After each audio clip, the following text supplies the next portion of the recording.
Bom, beleza. Então já está gravando aí, né, pessoal? Então, bom dia aí a todos aí, né? Então vamos dar início então aqui a disciplina aqui, né, de dinâmica da atmosfera 2, né? Em conjunto aí com dinâmica equatorial, né? Então, quer dizer, eu vou colocar aqui a apresentação aqui, né? Como é que faz tempo que eu não uso aqui o Meet, né? Eu tenho que compartilhar aqui, né, a tela com você. É aqui, apresentar agora, é isso.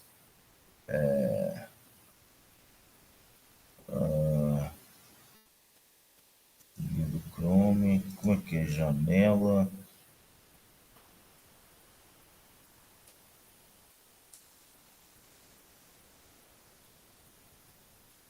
Vocês estão vendo aí, pessoal? A apresentação aí? Ah, tá bom, eu acho que Sim. sim, né? Deixa eu só, como é que minimiza aqui essa parte aqui? Ocultar. Tá, deixa eu, antes de apresentar, bom, isso aqui já é o conteúdo da aula de hoje, né? Mas antes disso, deixa eu colocar aqui no.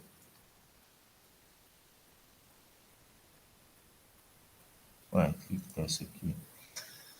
Deixa eu colocar aqui só no conteúdo do curso para a gente, né, quer dizer, explicar as coisas mostrando aqui, né? Bom, pessoal, então assim, esse ano, né, nós resolvemos aí, como você já deve saber, né, o curso de dinâmica da atmosfera 2 ele foi modificado, né, certo? Então, a partir desse ano, acho que do ano passado, na verdade, tanto dinâmica 1, da atmosfera 1 quanto dinâmica 2 foram reformulados, né? Passaram a ser semestrais, né? Antes eram bimestrais e passaram a ser semestrais, né? E aí o curso de dinâmica 2 ele passou a ter um caráter um pouco mais avançado, né? Então a gente mudou o conteúdo, né? Então tem algumas coisas, por exemplo, aqui, né? Essa parte aqui, por exemplo, de ondas se propagando em meios não homogêneos, ondas não lineares, né? Modelos teóricos multiscala, por exemplo, né? Então, assim, algumas coisas a gente adicionou ali, né? Então, a gente meio que colocamos os cursos de dinâmica da atmosfera 1 e 2 semestrais, né? Então, mais extensivos, né? E o curso de dinâmica 2 ficou um pouco mais avançado. A gente incluiu alguns conteúdos, né? Certo? Especialmente essa parte, por exemplo, de ondas se propagando em meios não homogêneos e de ondas não lineares. Bom, aí com isso, né, assim, ele ficou assim um pouco tem uma certa intersecção considerável com o curso de dinâmica equatorial, né? Então, bom, aí com isso, né, nós resolvemos fazer, né, esse curso conjunto, né, exatamente para permitir que os alunos que já tinham feito Dinâmica 2, a versão antiga, pudessem cursar se matriculando, né, ganhando créditos, né? Porque, na verdade, assim, o motivo disso foi também, né, que, apesar da gente ter modificado a ementa do curso, mas o curso manteve a sigla e o nome, né? Então, assim, como o curso manteve a sigla e o nome, que na verdade era a maneira mais fácil da gente implementar as mudanças, né? Então a gente manteve a sigla, manteve o nome e mudou o conteúdo, né? Além de mudar, né, vamos dizer assim, de bimestral para semestral, né? Só que como o curso manteve o nome, manteve a sigla, então quem tinha feito a versão antiga, né, não poderia se matricular de novo, né?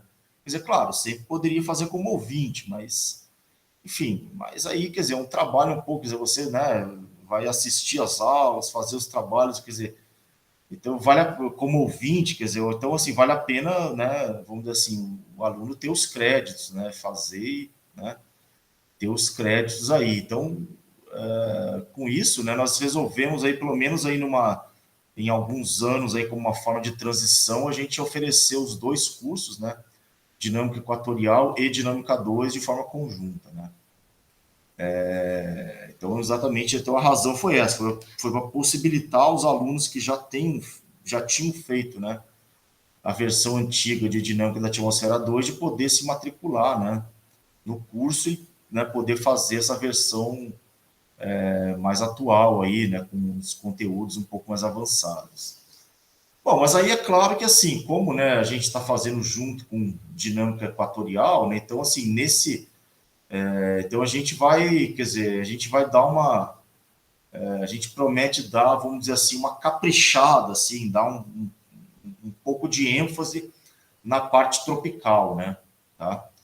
Então, por exemplo, então nessa primeira parte do curso, né, a gente vai falar basicamente dos modos normais da atmosfera, né, que são as ondas atmosféricas, né. Vamos ver os modos normais tanto em latitudes médias quanto na região tropical, né, as ondas equatorialmente confinadas, né, certo? E, por exemplo, alguns conteúdos de dinâmica equatorial, que eram específicos de dinâmica equatorial, como, por exemplo, essa parte de ondas equatoriais termicamente forçadas, né, modelos de Matsuno-Gil, né? Quer dizer, a gente vai incluir aqui, né? Assim como, por exemplo, ó, essa parte aqui do papel da umidade, da liberação de calor latente na estabilização dos distúrbios, né? E esses modelos teóricos multiscala, né, para os distúrbios tropicais de escala planetária, interação trópico-extratrópica. Então, esses aqui são temas, vamos dizer assim, específicos da ementa de dinâmica equatorial que a gente incluiu aqui, né, exatamente para, né, quer dizer, já que, né, os alunos que se matricularam em dinâmica equatorial, né, obviamente que, quer dizer, vocês, né, estão interessados, né, exatamente nos aspectos aí da dinâmica tropical. Então, a gente, quer dizer, incluiu esses conteúdos específicos aqui, né, justamente para, vamos dizer assim, dar uma caprichada ali na parte tropical, né. E, inclusive, né, quer dizer, isso aproveitando, né, quer dizer, e a gente fez isso também aproveitando, né, porque pelo que o Pedro me falou, né, no curso de Dinâmica 1, né,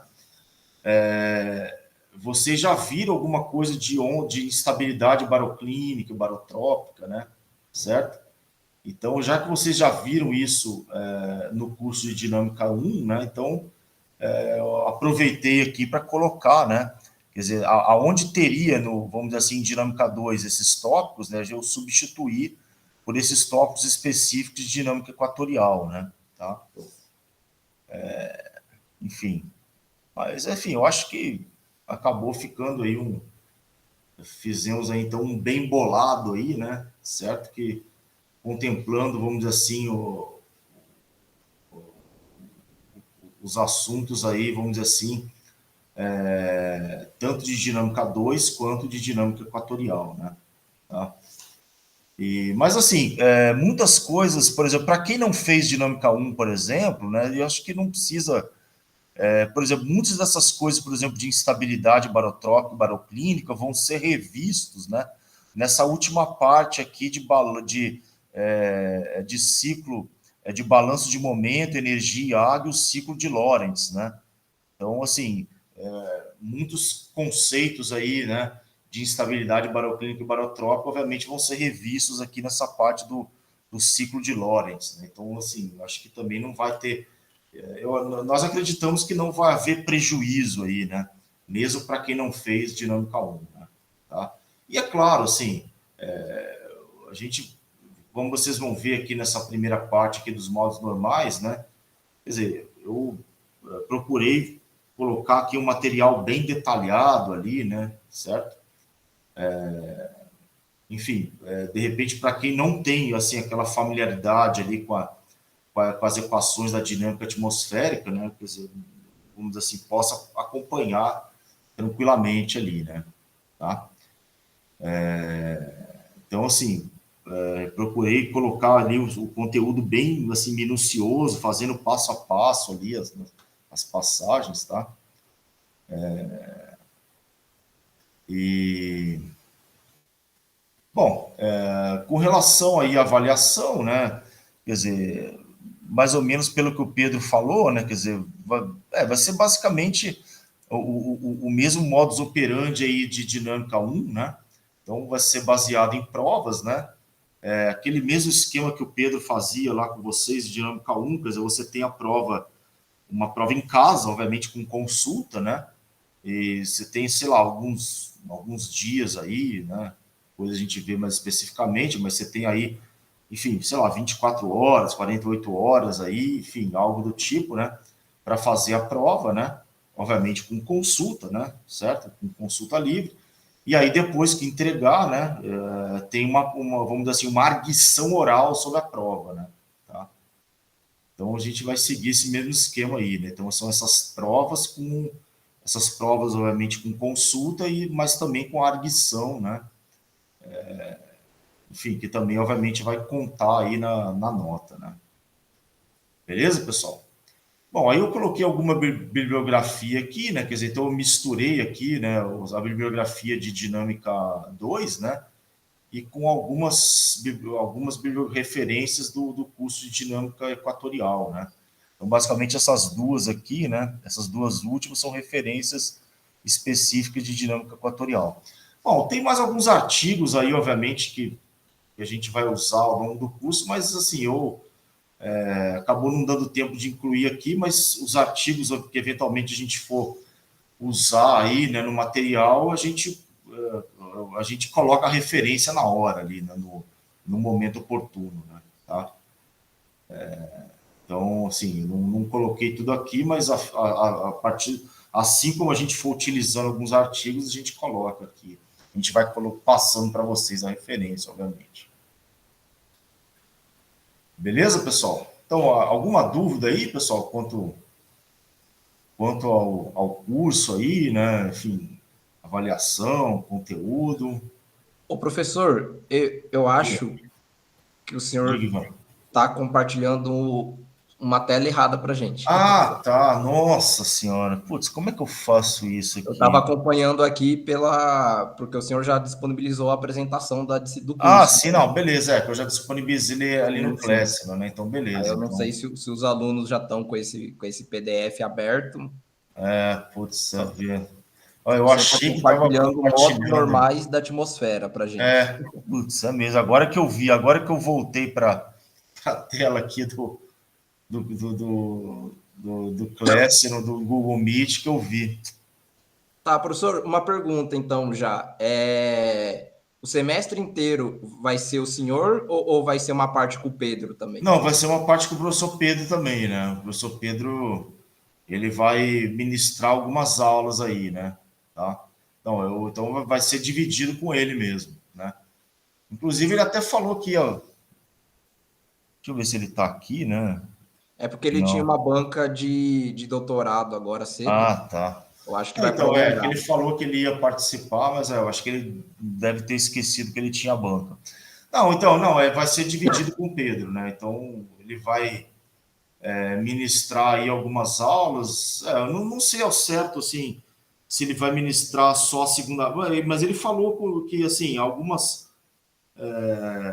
vai ser bem intercalado, assim, né? Tipo, Uhum. não vai ter Tá. uma, assim, ele vai ministrar algumas aulas, então vai ser dividido junto com ele, né? Tá. E a avaliação e a arguição oral? As três vai ser com o senhor ou também vai dividir com ele? Não, é dividido, vai ser Vai dividido, ser assim. dividido. Ele também, assim, eventualmente vai participar também, assim, tá? Tá. Beleza? Uhum. Mais alguma dúvida, pessoal? Então, putz, como que eu faço aqui? Eu compartilhei, deixa eu só parar aqui a apresentação. Tem que compartilhar a tela inteira. Se Aqui, tela compartilhar só cheia? Ah, acho que é isso isso, aqui, tela cheia, né? tela cheia, isso. Ah, tá. Putz, agora sim. Que aí eu compartilho tudo que eu tiver Mexendo, isso. Aham. mexendo aqui, tá compartilhado, né? Por exemplo, aqui, ó. Na verdade era, quer ver, ó? Era isso aqui que eu tava achando que eu tava compartilhando com vocês, né? Isso. Certo, pessoal? Eu tava achando que eu tava compartilhando isso aqui, ó. Tá lá no Google Classroom, né? Se alguém não Mas tá lá no conseguiu Classroom, acessar. então bom, enfim. Mas enfim, então de qualquer maneira, pessoal, esse material obviamente está lá, né, no Google Classroom, né? Então, enfim, vocês obviamente podem dar uma olhada lá depois, mas é o que eu falei, assim, a ideia era meio que juntei, né, os conteúdos ali dinâmica 2 e de dinâmica equatorial aí, né? Tá? Então a gente vai basicamente a gente vai seguir o conteúdo de dinâmica 2, né? Só que tipo dando uma caprichada, vamos dizer assim, né, na parte tropical, né? Então dando, né, sempre enfim, empurrando um pouco a sardinha, puxando um pouco a sardinha ali para a parte tropical, tá? Exatamente para contemplar aí o pessoal que se matriculou em tropical. Mas, assim, eu acho que, como eu falei aqui, a gente acredita que não vai ter prejuízo para nenhum lado, né? Porque, então, eu aproveitei alguns tópicos aqui que já foram dados em dinâmica 1 para substituir pelos esses tópicos de dinâmica equatorial, né? Mas, como eu falei, esses tópicos de dinâmica que foram dados em dinâmica 1, basicamente a parte de instabilidade, baroclínica e barotrópica, eles vão ser, de certa forma, revistos aqui, né, nessa última parte. Né? Então, acho que tranquilo, assim, né? Tá?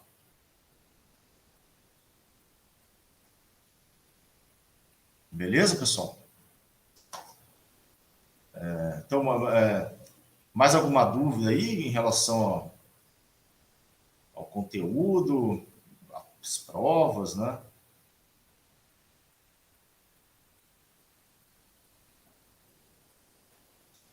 Uma coisa só que me ocorreu, assim, bom, é que tem a questão do conceito, né? Quer dizer, na verdade, na pós, né, a nota final, na verdade, é o conceito, né? A, B, C, né? Então, mas, bom, depois, eu confesso que eu não pensei nisso, né? Mas, a princípio, assim, a ideia é seguir como foi em Dinâmica 1, assim, tá? Eu não sei se como que foi, como que o professor Pedro e a professora Assunção fizeram, né? Se eles fizeram aquela parte, por exemplo, para dar o conceito, fazer aquela estatística, sei lá, quem ficou acima da média da turma, mais ou menos, sei lá, um desvio padrão, né?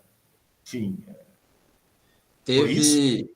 Teve que fazer, professor, senão ia ser decadência total. Tá, Teve que fazer uma média tá. ali e Ah, mas tudo colocar bem. Bom, os depois intervalos. isso a gente deixa a princípio em aberto, mas, bom, eu acho que eu acredito, vou conversar com o Pedro depois sobre isso, mas acredito que a gente possa fazer dessa forma, assim como foi feito em Dinâmica 1, tá? Da mesma maneira. Quer dizer, a gente atribui os conceitos baseado aí, bom, se bem que assim, obviamente a turma é relativamente pequena, né? Então, eu acho que acredito que em Dinâmica 1 tinha mais alunos, né? Então, assim, você tinha uma amostra maior, assim, para usar, né, enfim, essas ferramentas, essas técnicas aí de quantis, tal, né, estatísticas aí, né? Em Dinâmica 1, professor, teve 7 alunos só.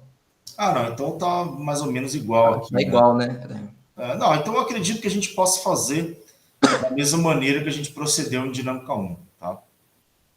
Beleza? Bom, tá bom, pessoal. Então, bom, então vamos lá. Então vamos, assim, se não tem nenhuma dúvida, então vamos agora partir, então, para a primeira parte aí, né, já para o conteúdo do curso, né? O primeiro conteúdo do curso né, conforme a gente viu ali, os modos normais da atmosfera. Então, basicamente, esse primeiro conteúdo são as ondas atmosféricas, né, ou os modos normais da atmosfera. Vocês estão conseguindo ver legal aí, pessoal, o material aqui? Aqui tá perfeito, professor. Tá bom, Perfeito? tá bom. Tá. Aqui não sei, assim, bom, eu sempre... assim fica melhor ou fica um pouco menos de zoom aí, pessoal? Para mim aqui esse 33% tá bom. Esse aqui tá bom? Sim, senhor. Tá. Esse aqui, bom, esse aqui fica mais zoom, né? Mas aí talvez a gente tenha que arrastar mais aqui. É que o zoom tá meio variável. Tem hora que, tipo, assim, tem que ficar mudando aqui, né? Cada página tem uma resolução diferente, né? Deixa eu ver. Tá. Bom, pessoal, então vamos lá. Primeira parte do curso, a gente vai falar, então, sobre os modos normais da atmosfera, né? Então, só lembrando aí, né, antes da gente falar especificamente dos modos normais, né, quer dizer, só relembrar o que são modos normais, né? Quer dizer, o que né? Vocês lembram que daí dos cursos aí de física, né? O que são modos normais, né? De um sistema físico, né?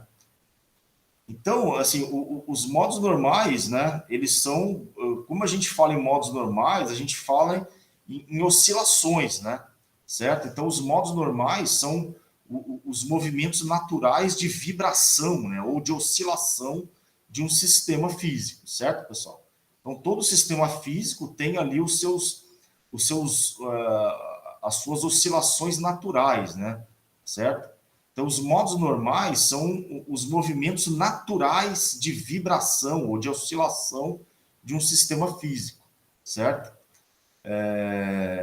Então, a atmosfera, né, quer dizer, como um sistema físico complexo, né, que ela também tem os seus modos normais aí de oscilação, né? Certo? Então, quando a gente fala em modos normais, a gente fala em movimentos oscilatórios, né? Puramente oscilatórios, né? A gente fala em oscilações estáveis e neutras, né? Então, aqueles movimentos, né, regulares, coerentes, né? Certo? Periódicos, né? Certo? E é isso, né? Quer dizer, então, esses são. Quando a gente fala em modos normais, a gente fala nesse tipo de movimentos, em movimentos puramente oscilatórios, né? Então, os modos normais da atmosfera, eles são, vamos dizer assim, eles representam, né, os movimentos naturais, né, de oscilação ali da atmosfera. São as ondas atmosféricas. Então, as ondas atmosféricas nada mais são do que os modos normais da atmosfera, certo? Né? Então, assim, especificamente falando, né, quando a gente fala nas equações atmosféricas, né, os modos normais, eles são as soluções características, né, das equações governantes, né, da dinâmica atmosférica, linearizadas em torno de um estado básico em repouso, né?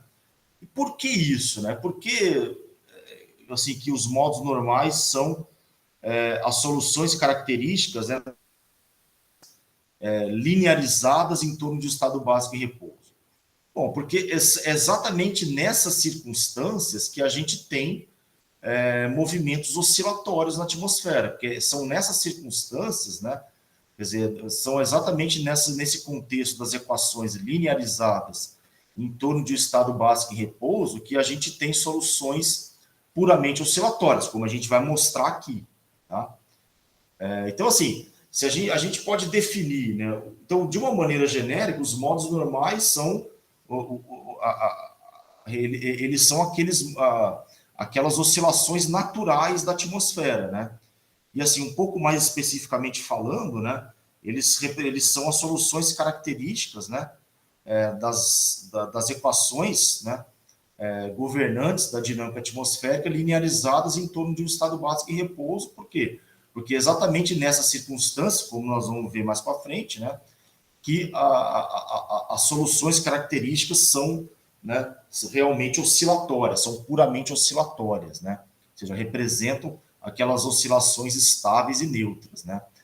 Aí, assim, mais especificamente falando, né, porque exatamente nesse contexto das equações linearizadas em torno de um estado básico em repouso, né, é exatamente nessa situação que a pseudoenergia, né, a pseudoenergia nada mais é do que a energia do sistema relacionada aos distúrbios em relação a um estado estacionário de referência, né? Então, a pseudoenergia de um sistema é a energia relacionada com as perturbações ou os distúrbios em relação a um estado de referência, né? A um estado estacionário de referência.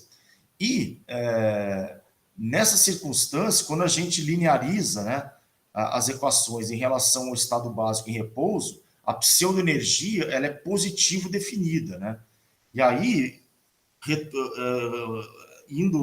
vamos dizer assim, indo lá para a mecânica clássica, né? Existe um teorema aí da mecânica clássica que é o chamado teorema de Arnold, né? Que diz que se a pseudoenergia é positivo definida, né, os modos normais, as soluções, vamos dizer assim, as soluções características, né, representam exatamente, elas são linearmente estáveis, né? Então, ou seja, então as perturbações, né, em relação a esse estado de referência representam exatamente oscilações estáveis e neutras, né? Então, por isso que os modos normais, né, ou seja, para analisar os modos normais da atmosfera, nós vamos analisar as equações governantes da atmosfera linearizadas em torno, né, de um estado básico em repouso, né? Beleza, pessoal? Tá? Então, quer dizer, tudo isso que eu estou falando aqui, né, assim, mesmo que esteja um pouco obscuro, mas a gente vai, obviamente, a gente vai ver isso, né, detalhadamente daqui em diante, tá? Então, assim, então antes da gente, então por isso que, assim, a gente, para estudar os modos normais atmosféricos, nós vamos linearizar as equações, né, as equações governantes em torno de um estado básico em repouso, né, de um estado de referência em repouso, porque é exatamente nessas circunstâncias, né, que a gente tem as soluções exatamente oscilatórias mesmo, a gente tem ondas estáveis e neutras, né. Agora, dito isso, né, é importante dizer também, né, tudo bem, pessoal, assim, é importante conhecer os modos normais de um sistema, né, para a gente melhor entender a dinâmica desse sistema, né, uma vez que esses modos, eles representam, né, vamos dizer assim, os movimentos naturais desse sistema, quer dizer, mesmo que, mas a gente, esses modos, eles, a gente observa essas oscilações regulares, né, somente se a gente tiver pequenas perturbações, ou seja, em relação a esse estado de referência, ou seja, nas vizinhanças desse estado de referência. Sim, ou seja, essas ondas, né, elas são, vamos dizer assim, pequenas perturbações, né, em relação a esse estado de referência, né? Só que, apesar disso, né, apesar, né, desses modos normais constituírem, né, serem dados pelas soluções características das equações governantes nas vizinhanças, né, desse estado básico em repouso, né, certo? Esses modos normais, eles têm uma importância eles têm uma importância, vamos dizer assim, que vão além disso, quer dizer, então além deles serem importantes para compreender, vamos dizer assim, a dinâmica do sistema, né, os modos normais, eles têm despertado grande interesse em pesquisa, né, na modelagem atmosférica, né? Então, por que isso, né? Alguém chutaria aí, pessoal, assim, uma razão? Tudo bem, é claro que tem uma razão intrínseca, né, que, assim, como eu falei, quer dizer, os modos normais, eles representam aquelas oscilações naturais, né, de um sistema dinâmico, né? Então, obviamente que faz parte da compreensão da dinâmica do sistema estudar os seus modos normais, né? Mas, além disso, pessoal, vocês conseguem ver aí qual que seria a importância de conhecer os modos normais para a modelagem desse sistema de uma forma mais geral? Alguém tem ideia aí, pessoal, assim, vamos dizer assim, dessa importância maior, assim, dos modos normais, assim? Assim, por quê? Porque, assim, então, só adiantando um pouco, né, os modos normais, né, da atmosfera, né, eles têm sido também, vamos dizer assim, se mostrado importantes, por exemplo, né, para inicialização de modelos numéricos, né? Por exemplo, então a inicialização de modelos numéricos, assimilação de dados, né, em modelos numéricos de previsão de tempo, né? Então, tanto na inicialização, né, quanto na assimilação de dados, né, de modelos numéricos, os modos normais, assim, são importantes, né? Então, por que isso, pessoal? O professor, eu entendo que então, o assim, módulo... mesmo eles sendo as soluções do sistema num regime muito particular, que é exatamente nas vizinhanças ali de um estado básico, de um estado de referência em repouso, né?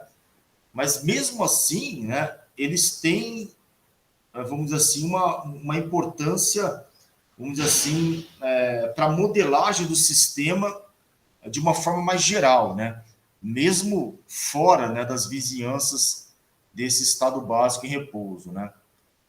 Então, assim, a razão disso, pessoal, é que, como a gente vai ver mais para frente, né, é que as funções, né, matemáticas, né, que representam esses modos normais, elas constituem uma base, né, certo? Elas constituem, né, como a gente vai mostrar, um conjunto ortogonal e completo, né? Ou seja, uma base de Hilbert, né? Ou seja, de tal maneira, né, que se você pegar, por exemplo, qualquer função, por exemplo, de quadrado integrável no domínio pode ser escrito, né, como uma série, né, dessas o que a gente chama de normal mode functions, né, dessas funções modos normais, né? Então essas funções modos normais, elas constituem uma base, né? Então, por exemplo, mesmo se você for resolver as equações completas, né, por exemplo, incluindo os termos não lineares, né, incluindo, por exemplo, os efeitos de um estado básico mais realista, por exemplo, tendo um cisalhamento, por exemplo, vertical, um cisalhamento meridional, né? Então, ou seja, e contendo, por exemplo, parametrizações, por exemplo, de processo subgrade, né? Quer dizer, mesmo assim, você consegue resolver as equações, né, através de uma expansão, né, pelo chamado método, tipo, seria como se fosse um método, na verdade é um método espectral, né, que a gente chama, um método espectral ou método de Galerkin, né, ou seja, você resolve, ou seja, você representa a solução do seu modelo, né, baseado numa expansão em termos dessas funções modos normais, né, como a gente vai ver mais para frente, né. Então, por isso que os modos normais, eles têm uma importância, vamos dizer assim, que vai além daquela importância intrínseca de você entender a dinâmica, né, do seu sistema, né? Quer dizer, porque essas funções modos normais, elas constituem, então, uma base, né? Certo? De tal maneira que a solução mais geral, né? Certo? Do modelo atmosférico pode ser representada como uma série, né, dessas funções modos normais. Tá? Opa, vi que um barulhinho aqui. Alguém levantou a mão? César? Sim, senhor professor. Por favor, César, fica à vontade. Pode perguntar aí, comentar. Então, basicamente, esses modelos espectrais, eles trabalham com essas equações normais, assim, de maneira geral, que hoje em dia eu vejo que o BAN trabalha com modelo espectral. Pode falar, César. Ah, tá áudio meu baixo? Desculpa, tá baixo meu áudio? Peraí. Professor, tá me ouvindo? Som. César? Oi, som. Acho que o professor não está ouvindo. Eu te ouvi, César. Pois é, eu pelo menos não estou escutando, né? Os colegas estão me ouvindo ou não? Eu tô te ouvindo. Normal. Tô te ouvindo. Tô te ouvindo também. Eu tô ouvindo normal. Acho que o professor não está ouvindo a gente.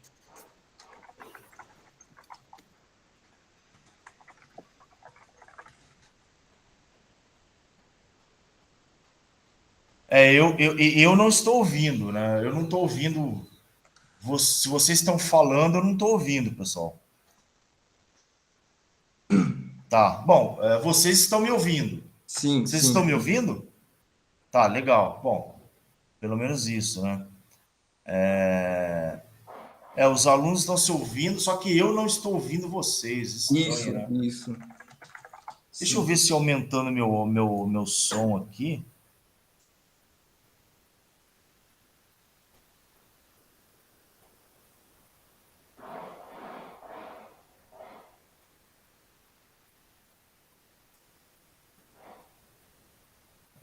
Deixa eu só ver aqui. É que ele fica toda hora...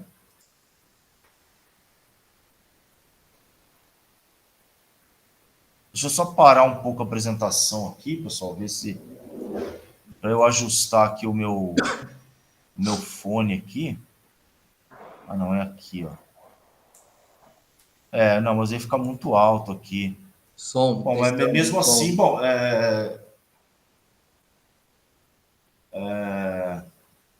Bom, vocês podem tentar falar aí, ver se eu escuto teste, agora, som. pessoal, só para ver se eu estou ouvindo vocês aí. Teste, som. 1, 2, 3, testando. Não consegue ouvir, professor? Acho que o professor não consegue ouvir a gente mesmo. Não, não consegue.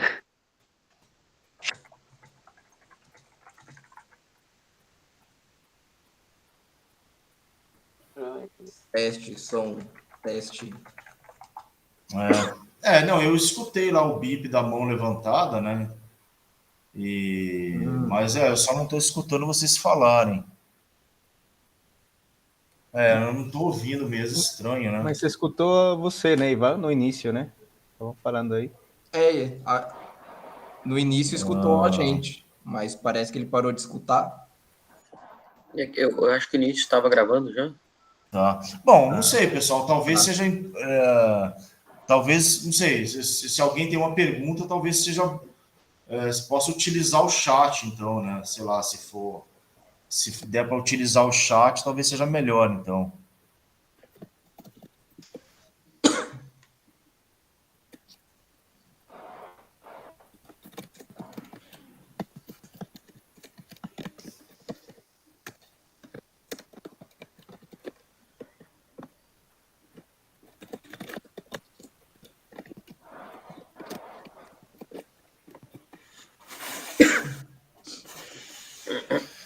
Na verdade, então, beleza, só comentando aqui, respondendo a pergunta do César, né? Então, na verdade, os modelos espectrais operacionais mesmo, né? Na verdade, eles não utilizam, né, as funções modos normais como base. Ele utiliza simplesmente os harmônicos esféricos, né? Então, assim, os modelos espectrais são globais, né? Mas eles poderiam utilizar, né?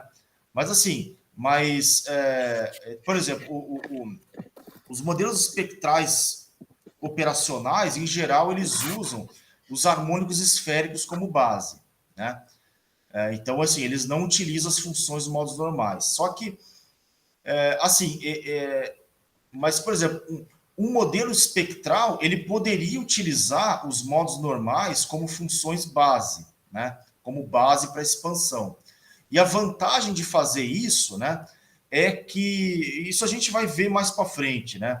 Mas a vantagem de você utilizar as funções, os próprios modos normais das equações como funções base, é que assim o operador linear ali, né, ele exatamente diagonal, ele é diagonalizado, né?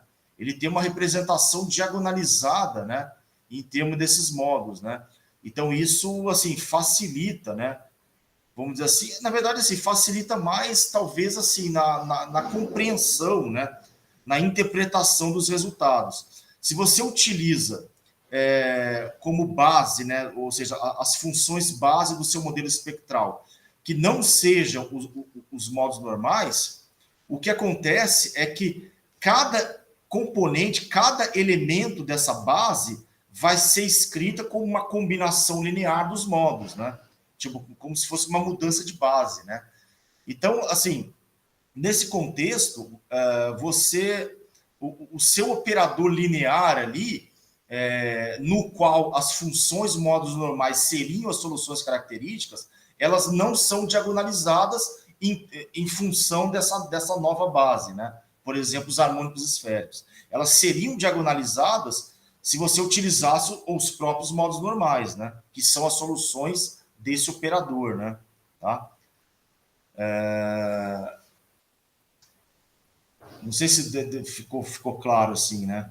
Mas assim, então assim, em geral, os modelos operacionais não utilizam os modos, né? Mas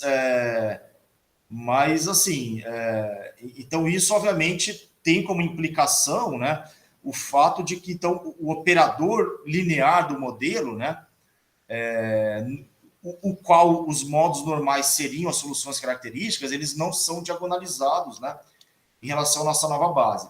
Agora, a razão para você não utilizar os modos normais, né, e sim os harmônicos esféricos, é mais por questão assim de eficiência numérica mesmo, né? Porque na verdade assim é mais questão de eficiência numérica mesmo, assim, por, sei lá, rapidez ali no cálculo das transformadas associadas ali, né? Mais por isso. Mas assim, se você utilizar os modos, facilita, vamos dizer assim, no entendimento dos resultados, né? Tá? Na compreensão dos processos. Beleza? Bom, pessoal, vocês estão me escutando aí? Tá tudo certo, né? Bom, beleza, legal. Bom, então, eu consigo escutar aqui o bip sonoro aqui, se alguém levantar a mão. Então, bom, eu sugiro, então, se alguém tiver alguma dúvida, utilize o chat, então, né? Porque eu acho que se eu sair daqui, talvez aí depois vai ter que reiniciar tudo, né? Não sei, eu acho que talvez seja pior, vai interromper a gravação, sei lá, né? Tá? Bom, então eu vou voltar ali para a apresentação, né, pessoal? Então, assim, novamente, né, vocês fiquem à vontade aí, né? Sempre que tiver uma dúvida, né, é só levantar a mão que eu consigo escutar ali o bip sonoro ali, tá? Bom, então vamos lá, pessoal. Então vamos, como eu falei, né? Então os modos normais, eles são as soluções características, né, matematicamente falando, das equações governantes da atmosfera linearizadas em torno do estado básico em repouso. Então vamos lá. Então vamos considerar aqui as equações primitivas, né? Certo? Então, lembrando, né, vocês viram aí no curso de Dinâmica 1, né, as equações primitivas, né? São as equações do movimento, né? Lembra que a gente obtém fazendo a aproximação tradicional, né? Certo? Ou seja, aproximando lá o raio, né? Associado com o vetor posição, por exemplo, de uma dada parcela, né? De fluido, né? Então você aproxima essa distância radial, né? Vamos dizer assim, associada com a posição da parcela, pelo raio médio da Terra. Quer dizer, porque uma vez que a altura acima da superfície dessa parcela é muito menor do que o raio médio da Terra, né? Certo? E também a gente aproxima a equação do momento vertical pela aproximação hidrostática, né? Então, ao fazer... Então, basicamente, essas equações primitivas, então, representam isso, pessoal. Então, elas representam, né? Então, você tem as equações... Elas são dadas, né? Elas são obtidas a partir das equações, vamos dizer assim, mais gerais, né? Então, basicamente, fazendo a chamada aproximação tradicional e aproximando a equação do momento vertical pelo balanço hidrostático. Quer dizer, basicamente, né, assim, essas equações primitivas, né, essas aproximações das equações completas que resultam nas equações primitivas, elas são feitas por análise de escala, né? Então você justifica, né, essas aproximações basicamente pela análise de escala, né, que são válidas, né, para os movimentos de grande escala, né? Certo? Opa. Alguém comentou alguma coisa aí, pessoal? Eu escutei um barulho aí. Tá. Então, basicamente é isso. Então, assim, vamos considerar, então, aqui as equações primitivas, né, como sendo aqui o nosso modelo, né, o nosso modelo aí da dinâmica atmosférica, tá? E a gente vai utilizar essas equações primitivas utilizando a pressão como coordenada vertical, né? Quer dizer, isso é bastante comum, né, no caso aí da dinâmica hidrostática, né, uma vez que a pressão ela é uma função monotônica da altura, né, então, assim, você pode utilizar a pressão como coordenada vertical, né, então isso, em meteorologia é bastante comum, né, você utilizar, né, quer dizer, essas coordenadas verticais alternativas, né, como, por exemplo, a pressão atmosférica ou, né, alguns similares, como a gente vai ver mais para frente, né? Ou, por exemplo, o log da pressão, por exemplo, né? Então, assim, então a gente utiliza a pressão como coordenada vertical. Então, por exemplo, as variáveis atmosféricas, né? Elas são funções, por exemplo, de x, y, T, né? Da pressão T, né? Certo? A pressão é a coordenada vertical. Então, como vocês viram aí no curso de Dinâmica 1, né? Então, as equações primitivas, né? Elas são escritas dessa forma. Então, aqui a gente tem a equação do momento zonal, a equação do momento meridional. Aí, aqui é a aproximação hidrostática, né? Que é uma aproximação para a equação do movimento vertical, né? Essa aqui é a equação do estado, né? Essa aqui é a equação da continuidade, né? Da conservação de massa, né? E é importante lembrar que essa equação 1E representa a conservação de massa sem nenhuma aproximação, tá? Quer dizer, é simples, ou seja, a gente considera, né, a atmosfera compressível, a gente não faz nenhuma aproximação com relação à compressibilidade da atmosfera. A gente não está utilizando a aproximação anelástica, incompressível, nada. Isso aqui é a equação da continuidade sem nenhuma aproximação. Aliás, né, essa é uma das vantagens de você utilizar as coordenadas isobáricas, né? Porque a equação da continuidade, ela é escrita de uma forma, tipo, como se fosse incompressível, mas sem fazer, sem considerar a hipótese de incompressibilidade, certo?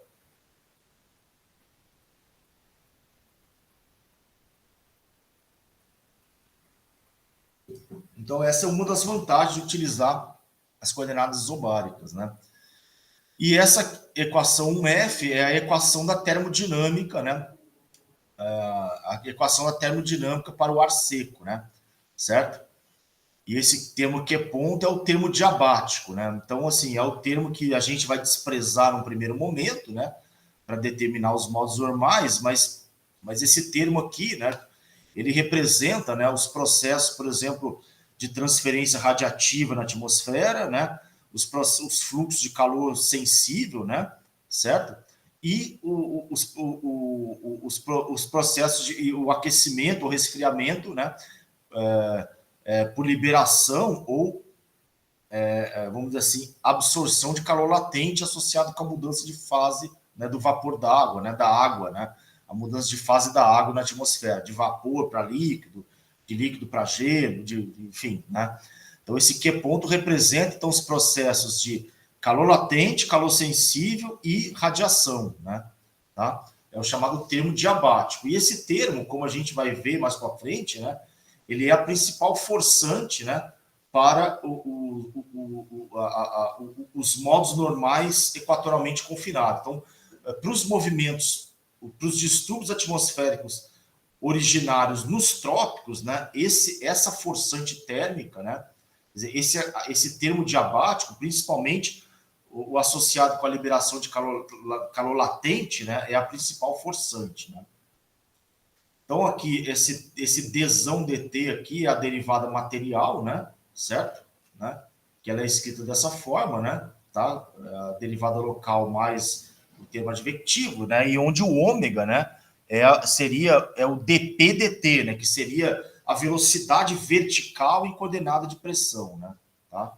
Então, só para, assim, para quem não está familiar aí, né, para essas equações, né, então U é a componente zonal do vento, V é a componente meridional do vento, né, certo? Φ é o geopotencial, né, certo?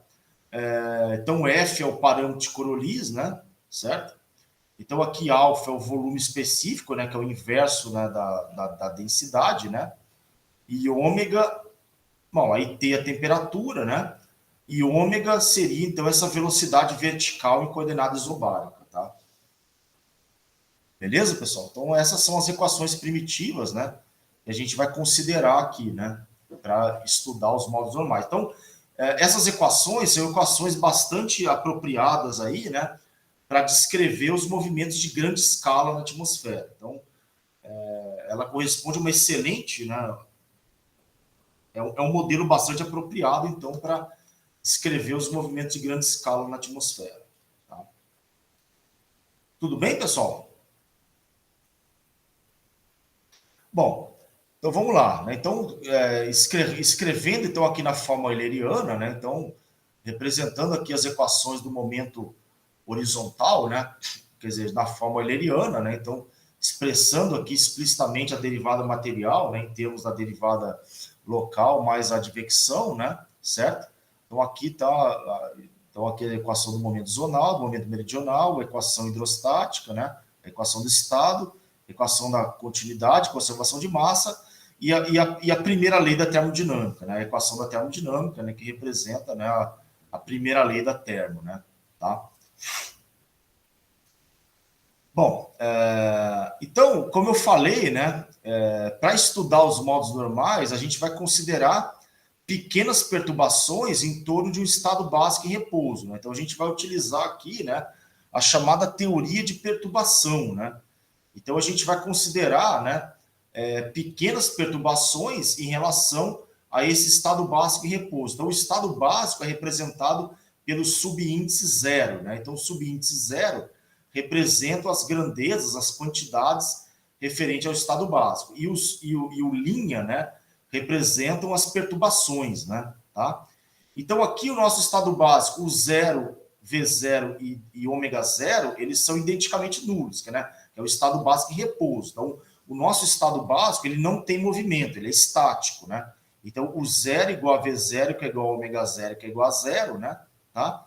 Então, para as componentes da velocidade, né, e para o ômega, né, que é a velocidade, entre aspas, vertical em coordenada de pressão, então você só tem o estado perturbado, né? E aqui agora, o geopotencial, o volume específico, a temperatura, né? Então, elas são escritas, né, como esse φ0 de P, α0 de P e T0 de P seriam, né, o estado básico dessas variáveis, né? Então, o nosso estado básico, né, ele é caracterizado por uma atmosfera em repouso, né, e estavelmente estratificada na vertical. Quer dizer, então, aqui as quantidades aqui, φ0, né, o estado básico do geopotencial, do volume específico da temperatura, ele só depende de P, né? Tá? Bom, e aí, na teoria da perturbação, né, quer dizer, a gente faz algumas hipóteses, né? Quando a gente faz uma teoria da perturbação como essa, né, a gente faz duas hipóteses, basicamente. A primeira é que o estado básico ele tem que ser uma solução estacionária das equações governantes. Então, ou seja, o estado básico ele tem que satisfazer as equações governantes. Ele tem que corresponder a uma solução de equilíbrio, né, das equações governantes, né? Então, por exemplo, né, aqui você pode ver claramente, por exemplo, no caso, por exemplo, se o zero igual a V0 e ômega zero sendo zero, né, obviamente que para que ele seja a solução das equações governantes, por exemplo, o φ0, né, ele não pode depender de x e y. Por isso que o φ0 e nem do tempo. Então, o φ0 ele só depende de P, né? Exatamente para que, de fato, né, o estado básico satisfaça as equações governantes. Então, por exemplo, o estado básico do φ, do alfa e do t, né, ele só depende de P exatamente para que esse estado básico seja de fato uma solução estacionária, né, no caso sem movimento, né? Certo? Então, se o estado básico está em repouso, né, ou seja, não tem vento, então para que ele seja uma solução das equações governantes, o φ, né, ele não pode depender de XY nem de T, ele tem que depender só de P, né? Então, consequentemente, a temperatura também, e o alfa também, tá? Então, por isso que a gente supõe esse estado básico aqui, né, o φ0, o α0 e o t0 dependendo só de P, exatamente para que seja consistente, né, com o fato do 0, V0 e ω0 ser 0. Tá? Então, assim, uma hipótese é que o estado básico ele tem que ser uma solução de equilíbrio, né, das equações governantes, e a outra hipótese é que as perturbações, né, têm magnitude pequena, né, têm magnitude infinitesimais, né, em relação à magnitude do estado básico. Né? Então, ou seja, a amplitude, né, a magnitude, por exemplo, do φ' é muito menor que a magnitude do φ0, e assim sucessivamente. A magnitude do α', né, é muito menor que a magnitude do α0, e mesma coisa, o módulo de T' é muito menor que o módulo de T0. Né? Então, a gente supõe isso, né? Que as perturbações têm amplitude pequena, né, em comparação com o estado básico. Tá? Beleza? Então, essas são basicamente as duas hipóteses então, que a gente faz, quando que a gente assume, né, quando a gente faz uma teoria de perturbação. Então, o primeiro, né, que o estado básico satisfaz as equações governantes, e a segunda, que as perturbações têm amplitude pequena em comparação com o estado básico. Então, por exemplo, então aqui, ó, como o estado básico está em repouso, ou seja, o 0 igual a V0 igual a ω0 que é igual a 0, então o φ0, né, e consequentemente o T0 e o α0 só podem depender de P. E da mesma maneira, né, por exemplo, no caso do balanço hidrostático, né, o estado básico, né, ele satisfaz o balanço hidrostático, né, e a equação do estado. Né? E, obviamente, que automaticamente, como o 0, o V0 e o ω0 é 0, automaticamente satisfaz a equação da continuidade, né? E ele automaticamente também vai satisfazer a equação da termodinâmica, né? No caso do Q ponto ser igual a 0. Né? Então, assim, a gente vai supor aqui que o Q ponto, né? Ele só vai aparecer nas equações das perturbações, né? Então, na verdade, esse Q ponto, ele vai ser, vamos dizer assim, a forçante para as perturbações. É ele que vai ser, vamos dizer assim, na verdade, ele vai ser o principal mecanismo de excitação dessas perturbações, tá? Então, por exemplo, o Q ponto, ele só vai aparecer nas equações das perturbações. Então, ou seja, em outras palavras, a gente só considera a perturbação do Q ponto, tá? Então, o estado básico, vamos dizer assim, do Q ponto é 0, tá? Beleza? Então, essas estão. Então, ou seja, o φ0, o α0 e o t0, eles satisfazem o balanço hidrostático e satisfazem a equação do estado. Né? Exatamente porque o estado básico tem que satisfazer as equações governantes. Então, beleza. Então, o que a gente faz agora é então, substituir, né, esse nosso ansatz aqui, né? A gente substitui esse ansatz, né? Nas equações, né? Certo? Então a gente substitui isso aqui, né? Nas equações 1, né? Nessas equações 1, tá? E, bom, e aí a gente vê como é que fica, tá? E a gente supõe, né? Então a gente substitui esse ansatz aqui, né?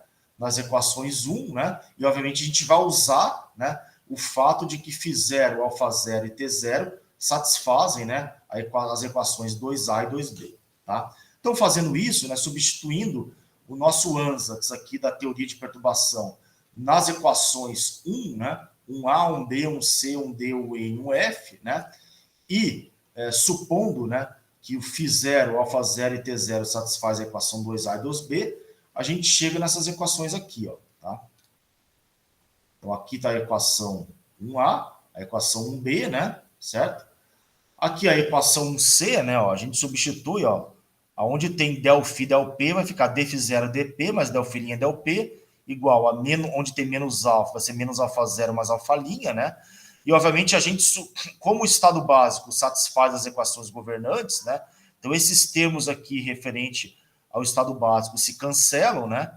Então, resulta que as perturbações, o φ' e o α' satisfazem também essa equação do balanço hidrostático, certo?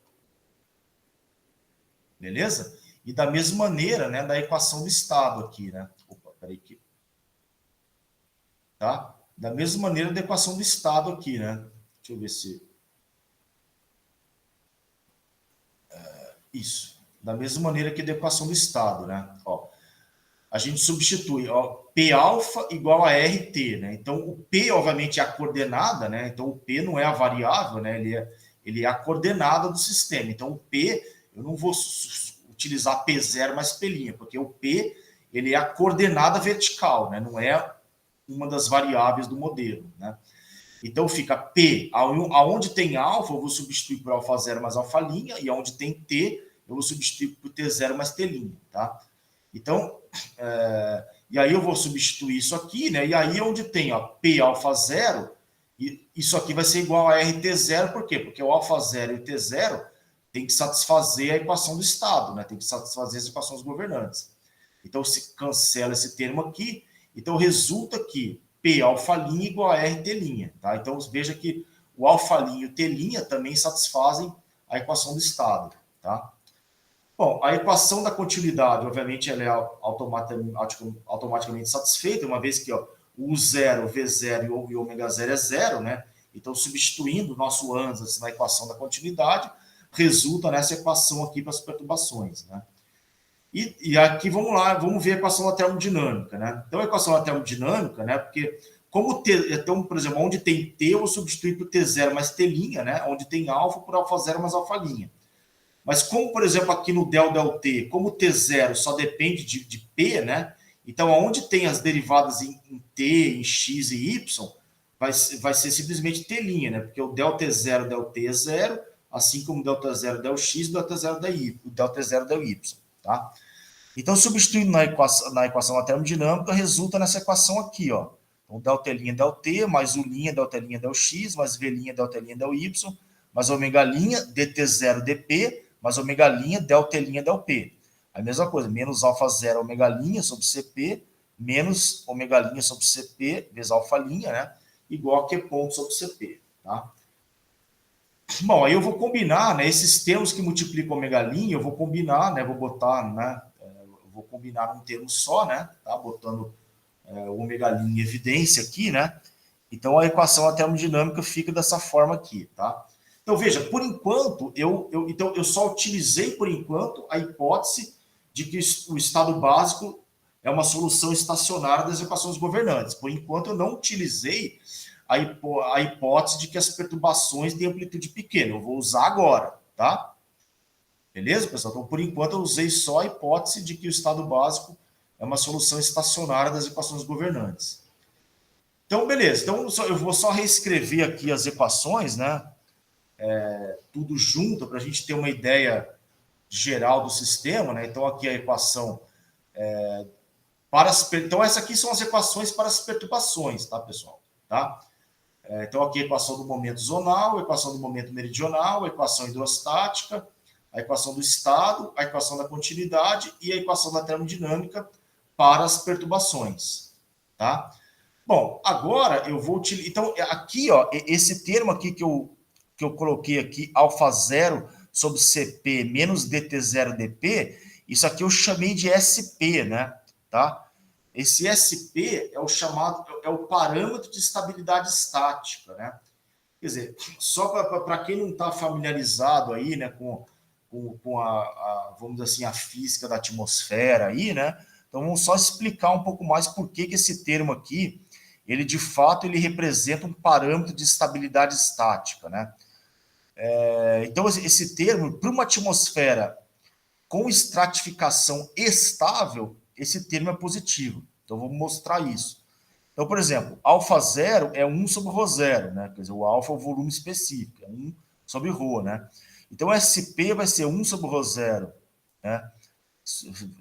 Vezes CP menos dt0 dp. Só que o dt0 dp a gente pode escrever como dt0 dz, né? Vezes dz dp, né? Então, aqui eu utilizei a regra da cadeia aqui, né? Tá? Então, a derivada, o dt0 dp, eu escrevi como dt0 dz vezes dz dp. Só que o dz dp, né, pela equação do balanço hidrostático, dz dp é menos 1 sobre ρ0 g, né? Certo? E é exatamente o balanço hidrostático, né? Quer dizer, no fundo, é essa equação aqui, né? Para o balanço hidrostático, né? dφ0 dp é menos alfa 0. Só que o φ0 é g vezes z0, né? Quer dizer, o φ é o geopotencial, ele é g vezes Z, onde Z é a altura acima da superfície da Terra, né? Então, eu substituí φ0 por GZ, né?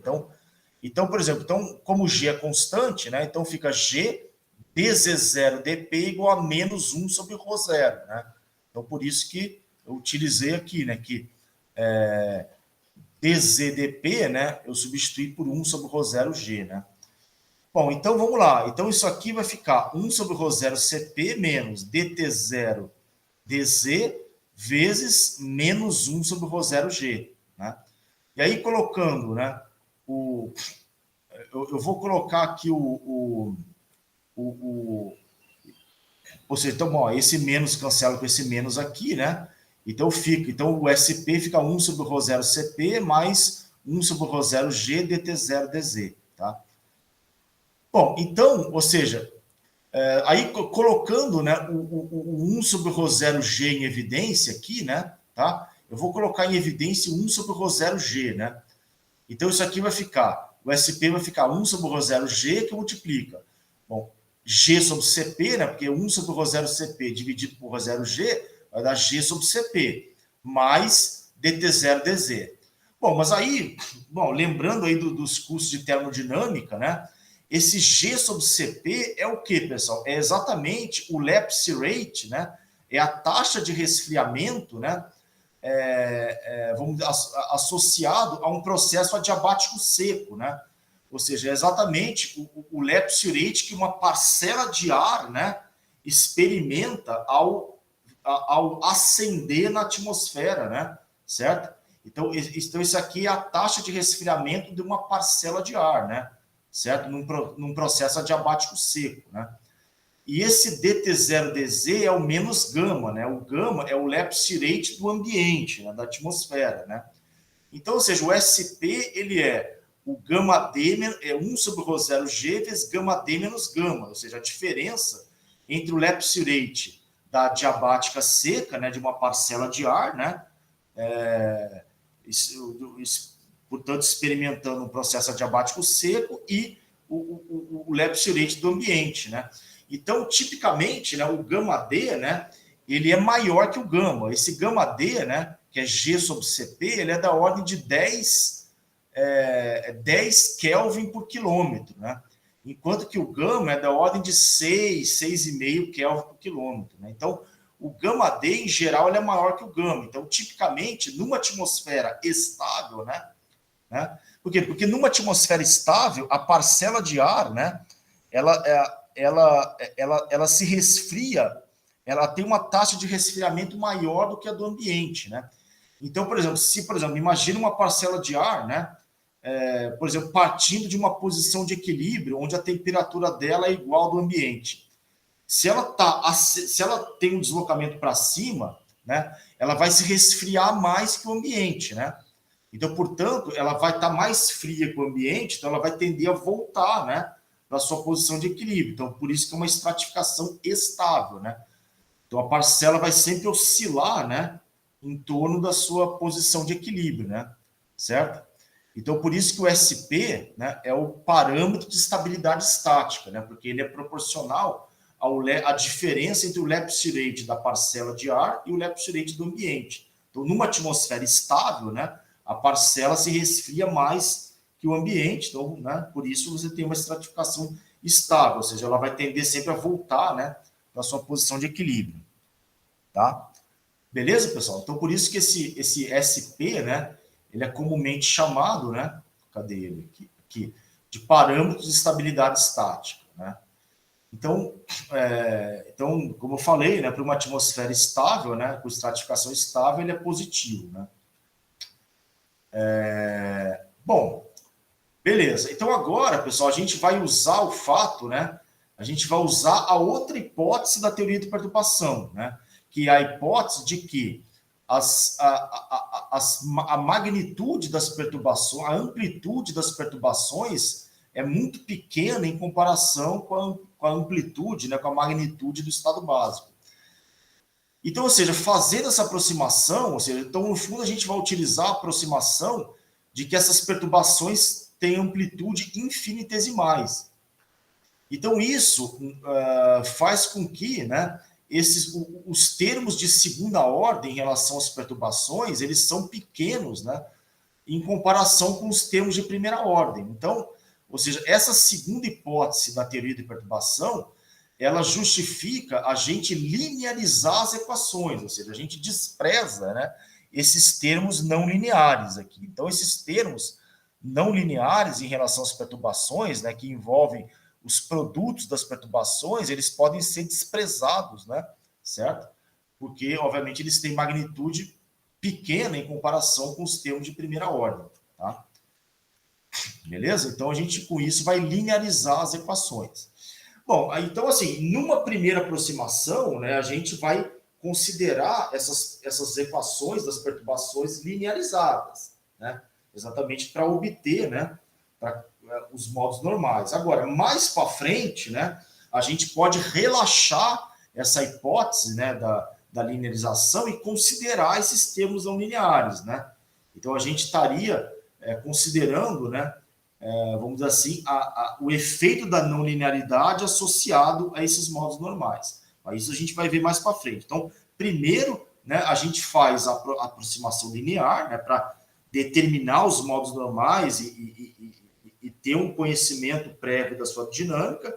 Aí, depois que a gente entender bem a dinâmica dos modos normais, aí a gente vai, vamos dizer assim, relaxar essa hipótese de amplitude pequena, né, e vai, por exemplo, restaurar esses termos não lineares para ver exatamente como que a não linearidade modifica, né, a dinâmica dos modos, né, tá? Então a gente vai sempre, né, vamos dizer assim, passo a passo vamos dizer assim, na inclusão, né, das complexidades do nosso modelo. Então, primeiro a gente começa com um modelo bem simples, né, uma hipótese mais restritiva, né, e depois a gente vai relaxando, né, essas hipóteses, né, tá? Então, fazendo aqui essa aproximação linear, né, certo? Então, desprezando esses termos quadráticos, né, em relação às perturbações, né? Então, a gente vai considerar somente os termos de primeira ordem. A gente retém somente, então, os termos de primeira ordem em relação às perturbações. Então, fazendo isso, né, a gente obtém essas equações agora, que são as equações linearizadas, tá? Então, essas equações 4A, 4B, 4C, 4D, 4E e 4F são as equações primitivas, né, linearizadas em torno de um estado básico em repouso, né? Tá? Então, essas equações, né, é que a gente vai resolver para achar os modos normais. Obviamente, você veja que, por enquanto, a gente está... Obviamente que, para determinar os modos normais, a gente vai desprezar esse termo diabático, mas a gente está carregando esse termo, né? Obviamente que, como eu falei, a gente vai desprezar esse termo num certo ponto, né? Certo? Quando a gente for resolver as equações, obviamente, para achar as soluções características que correspondem aos modos normais, né? Então, a gente vai resolver primeiro, ou seja, os modos normais, eles vão corresponder à solução homogênea das equações, né? Então, esse termo Q ponto sobre CP, ele seria o termo não homogêneo, seria forçante, né? Certo? Então, num primeiro momento, a gente vai resolver a parte homogênea, né? Ou seja, que é as equações com o Q ponto igual a zero, né? A versão adiabática das equações, exatamente para determinar os modos normais. Aí, depois, no segundo momento, a gente vai considerar a solução particular, né? Que seria com esse termo forçante, tá? Mas então a gente vai carregar esse termo até um certo ponto para que, quando a gente for resolver as equações forçadas, né, a gente não precise fazer tudo de novo. A gente vai partir da onde a gente parou, né? Tá? Então a gente vai carregar esse termo até um certo ponto, né? Aí, quando a gente for determinar os modos normais, a gente vai supor esse termo zero. Então, exatamente para quando a gente for resolver as equações forçadas, a gente não precise fazer tudo de novo. A gente comece da onde a gente parou, tá? Beleza? Então, tudo bem. Então, assim, vamos lá, pessoal. Então, assim, então essas equações aqui, então a gente tem um conjunto de 1, 2, 3, 4, 5, 6 equações, né? As 6 incógnitas, que seriam U', V', Φ', né? Alfa' e T', né? Então, deixa eu ver, U', V', Φ', alfa-linha, T', e ômega-linha, né? 6 incógnitas, né? Obviamente que supondo que o termo diabático é conhecido, né? Ou parametrizado em termos das variáveis. Então, se o termo diabático é conhecido ou parametrizado em termos dessas variáveis, então a gente tem um sistema de 6 equações a 6 incógnitas. Só que vamos simplificar um pouco esse sistema, né? Então, para simplificar esse sistema, primeiro, a gente pode combinar essa equação com essa, tá? A equação 4C com 4D, tá? Então, por exemplo, del φ' del P é igual a menos alfa'. Então, onde tem alfa', a gente substitui por R, T' sobre P, utilizando a equação do estado, tá? Então, a gente pode reescrever o balanço hidrostático utilizando a equação do estado através dessa equação 5 aqui, tá? Bom, além disso, a gente pode simplificar mais ainda, ou seja, a gente pode substituir essa equação 5 na equação da termodinâmica, 4F, tá? E aí então onde tem T', a gente substitui por menos P sobre R del φ' del P, tá? Então, por exemplo, aqui, ó, del T de T', né? Então, menos P sobre R del φ' del P, né? Menos SP ômega' igual a Q ponto sobre CP. Então, a gente simplesmente, né, onde tem T', a gente substituiu por menos P sobre R del φ' del P, tá? Tá aqui. Bom, aí botando, como P é a variável, é a coordenada vertical, né? Essa derivada temporal e as derivadas em x e y, elas são calculadas ao longo de uma isobra, ao longo de uma superfície de P constante, né? Porque essas derivadas parciais em relação a T, em relação a X, em relação a Y, elas são calculadas supondo que a pressão é constante, elas são calculadas ao longo de uma isobra, lembra? Né? Então, por isso que nessa derivada temporal aqui, né, o P ele pode ser considerado uma constante, assim como o R, né? O R, obviamente, é a constante dos gases o ar seco. Então, eu posso pôr esse P para fora aqui da derivada. Né? Então, del T de menos P sobre R del φ' del P é menos P sobre R del T de del φ' del P. Exatamente porque essa derivada parcial, em relação a T, ela é calculada ao longo de uma superfície de P constante, né? Porque o P é a coordenada vertical, né? Então, beleza. Então, fazendo isso, né? Então, obviamente, aí multiplicando tudo por menos R sobre P, né? Para deixar numa forma mais bonita ali, né? Então, a gente obtém essa equação, essa versão da equação da termodinâmica, tá? Então, o sigma aqui, né? Ele é SP R sobre P, né? Então, ele também é o parâmetro de estabilidade estática, né? Porque se o SP é positivo, como o R, a constante dos gases com ar seco, é positiva também, né? E o P, obviamente, que também é positivo, né? Certo? A pressão também é somente positiva. Então, o sigma é positivo. Então, se o SP é positivo, o sigma é positivo. Então, o sigma ele é proporcional ao SP. Então, ele também é o parâmetro de estabilidade estática, tá? Beleza? Então, essa é a nova versão aqui da equação da termodinâmica, escrita em termos da chamada espessura diferencial, tá? Então, esse del P' del P, né? É del φ' del P, né? O del φ del P, né? Ele é chamado de espessura diferencial, né?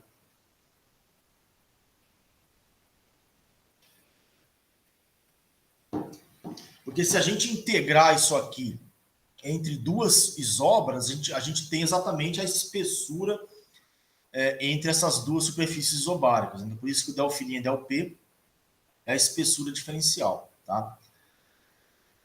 Bom, beleza. Então agora, pessoal, vamos lá. A gente tem agora, para não perder de vista, a gente tem então, ó, a equação 4A, 4B, né?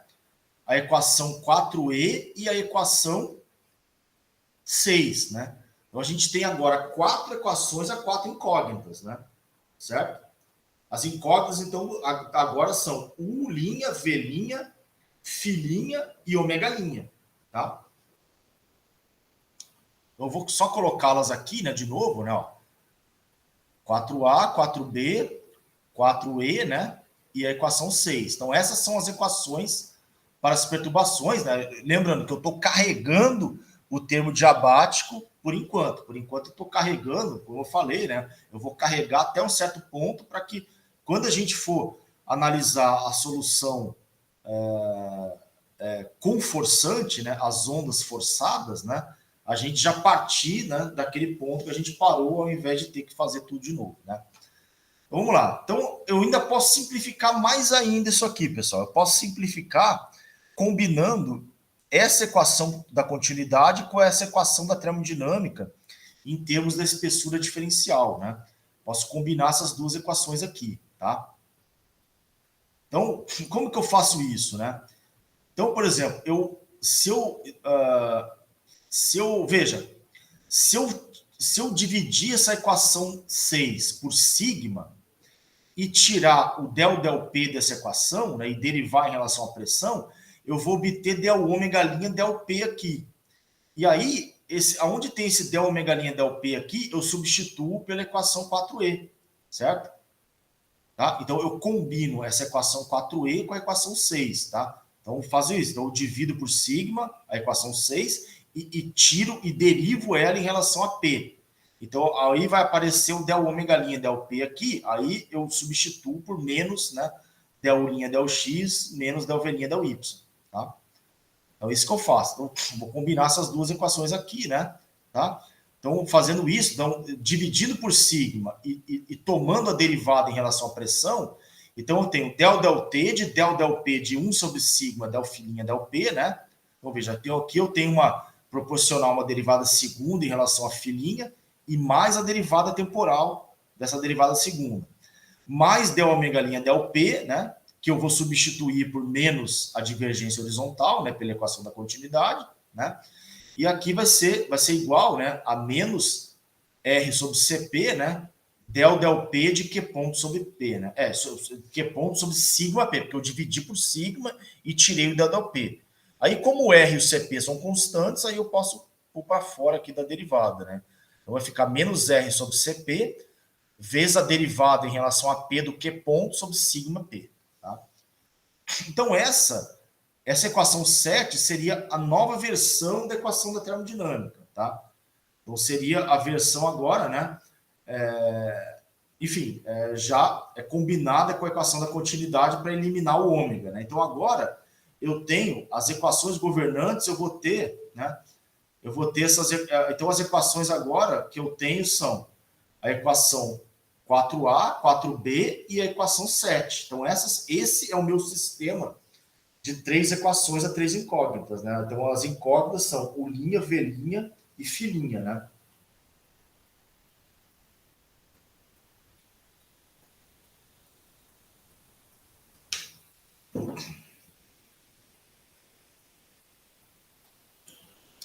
Beleza, pessoal? Bom, só voltei um pouco aqui para ver se está tudo bem aí, né? Tá?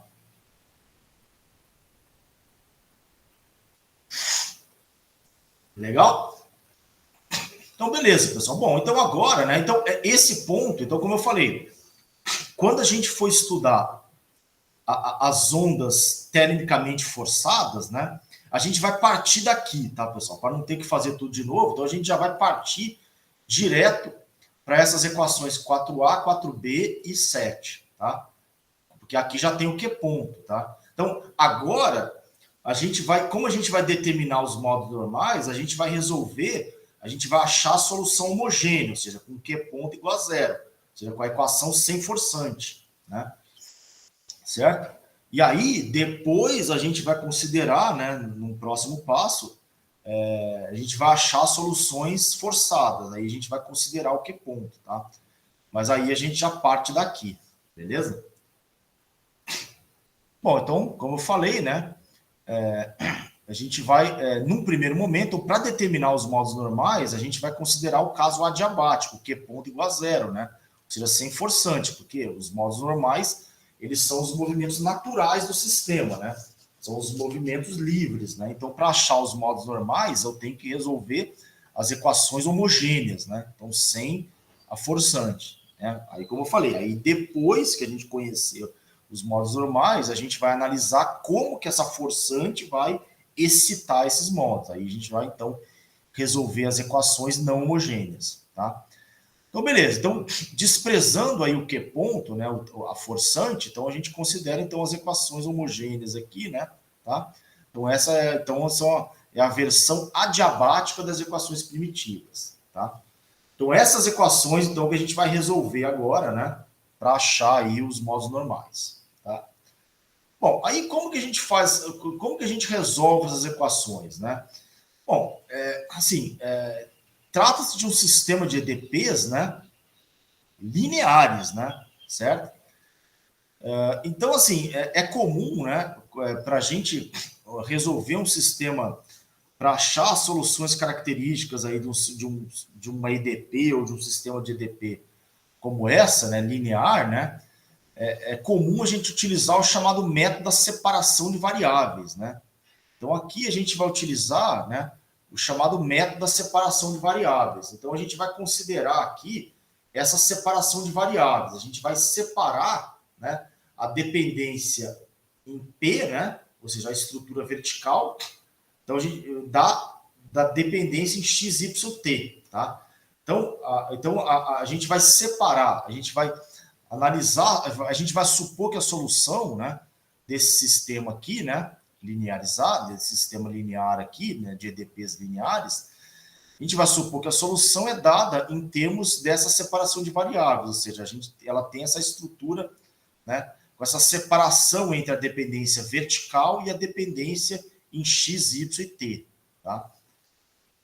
Tá? Então, bom, obviamente que isso, assim, esse método, né, assim, essa separação de variáveis, aí você pode perguntar, mas por que essa separação especificamente? Quer dizer, isso novamente não tem uma justificativa a priori, quer dizer, a justificativa é a posteriori. Então, isso aqui, quer dizer, é como um ansatz, né? Quer dizer, você está chutando uma solução dessa forma e depois você vai justificar a posteriori. É isso que se faz. Normalmente, normalmente é isso que a gente faz, né? Certo? Então, esses métodos de separação de variáveis, assim, ele é mais ou menos nisso, né? Você chuta uma forma para a solução, né? E você depois justifica a posteriori, né? Então, enfim, a gente vai chutar uma solução dessa forma, né? E aí a gente vai obter, né? Substituir, né? Esse ansatz, né? Dessa separação de variáveis nessas equações 8, né? E aí a gente vai ver o que acontece, ou seja, a gente vai chegar numa equação para o G, né, para a estrutura vertical, e num sistema de equações para o chapéu, V-chapéu e Φ-chapéu, né, que é o sistema que vai descrever, né, a dependência da solução em x, y, t. Tá? Então vamos lá, então a gente substitui essa separação de variáveis, né, nas equações 8, né, certo? O que acontece? Então vamos lá. Então, por exemplo, então, obviamente que aonde tem nas equações 8a e 8b, a gente não tem derivada em P, né? Então, nesse caso é mais simples. Então, aonde tem del linha del t, né? E del filinha del x menos f v', vai ficar simplesmente del chapéu del t vezes g, né? Aqui vai ficar menos f v chapéu vezes g, e aqui del fi chapéu del x vezes g, né? Certo? E a mesma coisa na equação 8b, né? Como está aqui. Então, simplesmente vai ficar essa equação aqui, né? Vai ficar del chapéu del t menos f v chapéu mais del fi chapéu del x igual vezes g de p igual a zero, né? Então, obviamente que para que você tenha solução diferente da solução trivial, né? Então, o que está entre parênteses tem que ser zero, né? Porque se o g for zero, né? Se o g de p for zero, a solução é a solução trivial, né? O g de p ele não pode ser identicamente nulo, porque senão a solução seria dada pela solução trivial. A solução trivial a gente já conhece, né? A gente está buscando soluções, né, diferentes da solução trivial, né? Certo? Então, ou seja, então a equação 8a vai ficar simplesmente, né, del chapéu del t menos f v chapéu mais del fi chapéu del x igual a zero. A mesma coisa a equação 8b, né? Certo? Para que a gente tenha, substituindo, né, a minha separação de variáveis na equação 8b, né? E aí, obviamente, que para que eu tenha solução diferente da solução trivial, né? Então, o que está entre parênteses tem que ser zero, né? Beleza? Bom, agora a equação 8c é que contém tanto derivadas em x, y e t e a derivada em p. Então, é aí que vai ficar mais interessante, né? Então, substituindo a minha separação de variáveis na equação 8c, né? Como é que fica, né? Então fica assim, ó. Quer dizer, então, aqui, ó, aonde tem... Lembra, era del del t, né? De del del p de 1 sobre sigma, del filinha del p, né? Então vai ficar del φ chapéu del t vezes o ddp de 1 sobre sigma dgdp, menos, né? Del chapéu del x, mais del chapéu del y, vezes o g de p igual a 0. E aí, né, assim como normalmente se faz, né, quando a gente resolve uma IDP por separação de variáveis, né? Ou seja, de um lado a gente põe tudo que depende de uma variável e do outro lado tudo que depende da outra variável. Então, por exemplo, a gente vai colocar tudo que depende de P de um lado e tudo que depende de X, Y e T do outro lado. Tá? Então, a gente foi, ou seja, então isso fica assim. Então, a equação 8C, colocando tudo que depende de X, Y, T de um lado e colocando tudo que depende de P do outro lado, né? Ou seja, a gente obtém essa equação aqui, né? E aí, né? Ou seja, como a gente obtém, ó, de um lado, a gente tem uma igualdade, né? Onde de um lado a gente tem algo que depende de x, y, t e do outro algo que depende só de p. Então, a única maneira dessa igualdade ser satisfeita, né? É que os dois, né? Tanto esse quociente quanto esse quociente, isso aqui tem que ser igual a uma constante, né? Porque você tem uma razão, né, de duas coisas, que aqui, ó, isso aqui só depende de x, y, t. Isso aqui, né, então, é uma razão, né, de duas variáveis que só dependem de x, y, t. Essa aqui é uma razão de duas variáveis que só dependem de p. Então, a única maneira desse quociente ser igual a esse é que os dois sejam igual a uma constante, né? E essa constante é a chamada constante de separação, né? Certo?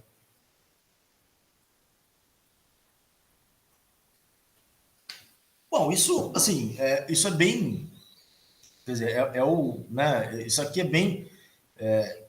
vocês devem lembrar, né, do método da separação de variáveis, né, em algum momento aí da formação acadêmica de vocês, obviamente vocês devem ter visto isso, né?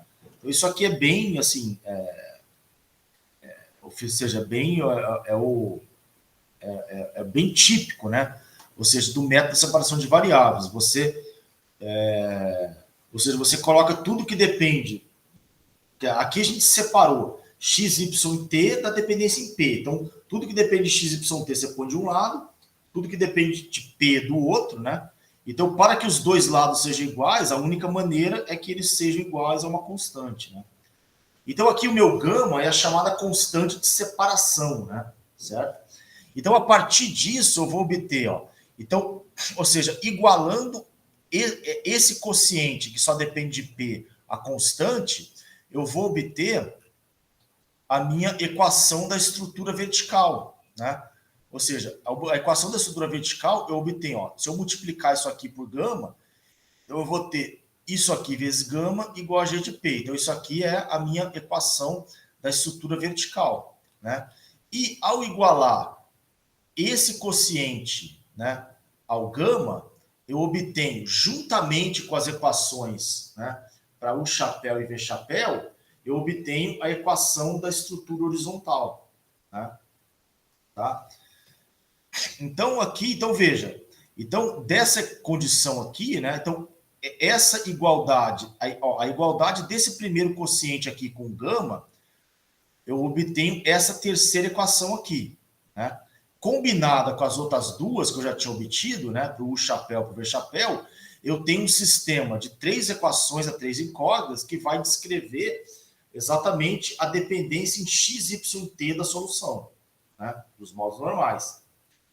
E ao igualar esse quociente ao gama, eu obtenho exatamente a equação da estrutura vertical.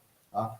Então, essa equação vai me dar como que é a dependência vertical das soluções características, né, dos modos normais.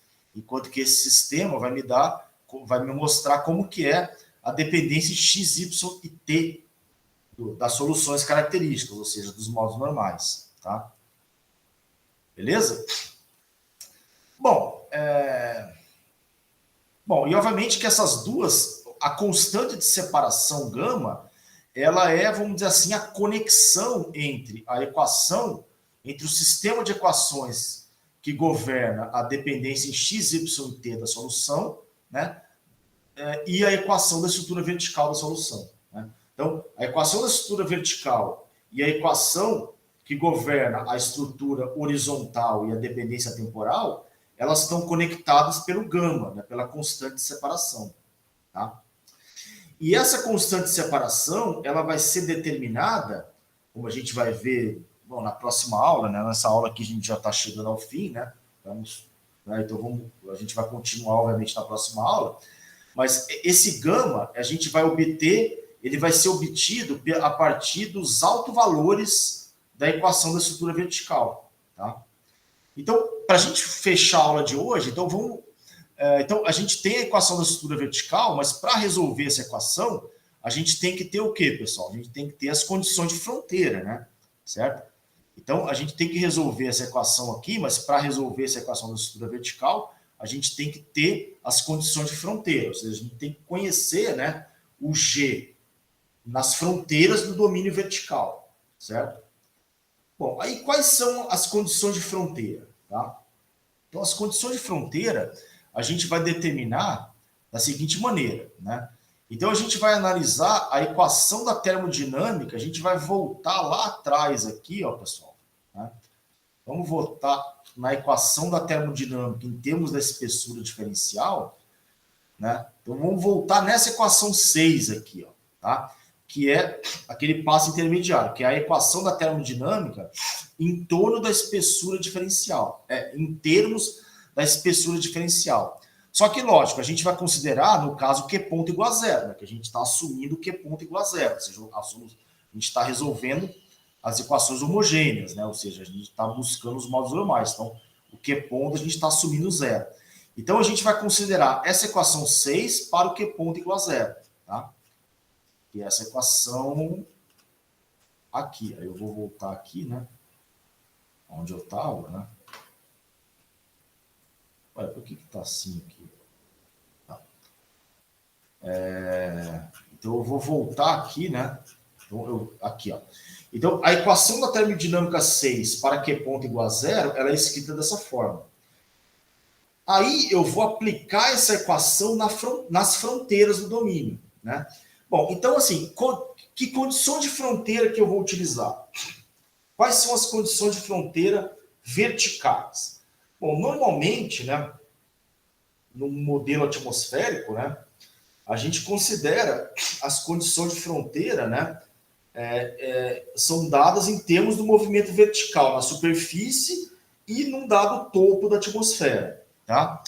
Então, aqui, pessoal, a gente vai supor que o ômega' é zero em P igual a P0, que é a superfície, né? Então P0 é a pressão na superfície, tá? E a gente vai supor que o ômega' é zero em P igual a zero, que seria, vamos dizer assim, o topo da atmosfera, tá? Então esse P igual a zero seria o topo da atmosfera, tá? Que seria, vamos dizer assim, quando o Z tende a infinito, né?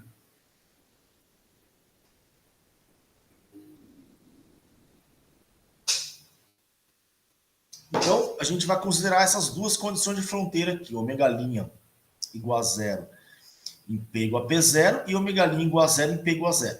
É óbvio que P igual a zero é algo também, assim, é algo aproximado, né? Porque, assim, a pressão atmosférica, ela não é... O P igual a zero, na verdade, não existe, né? O que existe seria o P tendendo a zero, né?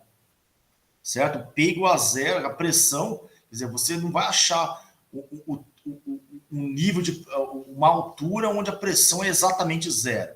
Quer dizer, a pressão ela vai diminuindo, né? Tipo, assintoticamente para zero, né? Conforme a altura aumenta, né? Mas, por simplicidade, vamos considerar o P igual a zero, mais para simplificar aqui as nossas equações, tá? Então, a gente vai supor essas duas condições de fronteira, né? Ômega' igual a zero em P igual a P0 e ômega' igual a zero em P igual a zero. Depois a gente vai discutir um pouco melhor essas condições de fronteira, tá, pessoal? Porque, obviamente, que essas duas condições de fronteira, né, elas são também simplificações, né? Porque O ideal seria a gente assumir que W, né, que a velocidade real do vento mesmo, W, né, o dZdt, seja zero, né, na superfície e num dado topo, né, e no topo da atmosfera. Mas, assim, como o ômega é proporcional ao W, então a gente, por simplicidade, a gente vai assumir ômega igual a zero na superfície e no topo, tá? Então, assumindo ômega igual a zero na superfície e no topo, né? Então, por exemplo, se a gente aplicar essa equação da termodinâmica na superfície e no topo, então, nesses dois níveis, o ômega é igual a zero. Então, a equação da termodinâmica na superfície e no topo, ela vai ficar exatamente o quê? Del t de del φ del p igual a zero. E aí, substituindo a separação de variáveis, né, vai ficar exatamente del φ chapéu del t vezes dg dp igual a zero, né, em p igual a zero, em p igual a p0. Da onde resulta que, para que a gente tenha solução, né, diferente da solução trivial, né, então a gente assume que dg dp é igual a zero em p igual a zero e em p igual a p0. Tá? Então, com isso, eu tenho essa minha... Então, a minha equação da estrutura vertical, ela é dada dessa forma, por essa equação aqui, né, que a gente já tinha obtido, e essas duas condições de fronteira aqui, tá? Então, dGdP igual a zero em P igual a zero, e dGdP igual a zero em P igual a P0. Tá?